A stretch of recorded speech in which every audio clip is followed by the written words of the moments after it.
A giantess is beating up a big fat cat in armor, and the people below are cheering because this fat cat is so wicked. 3 days ago, it snuck into the city and started doing bad things. First, it crushed cars in the parking lot like soda cans, then it uprooted buildings and tossed them around like toys.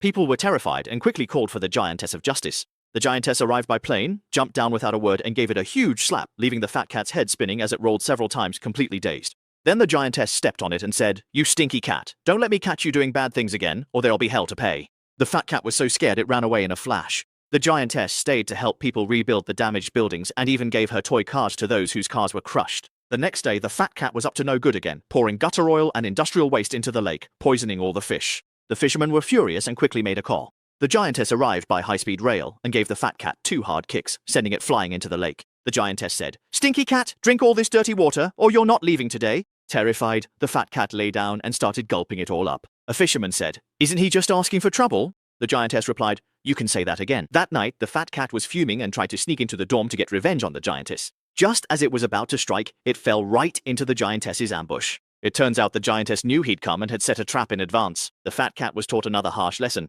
On the 3rd day, the fat cat must have gone mad, messing with a nuclear plant, trying to take down the Giantess and the city with him. But he messed up and only got himself irradiated, mutating from a fat cat into a scrawny dog. He was stunned. Then he started howling and spitting out black liquid.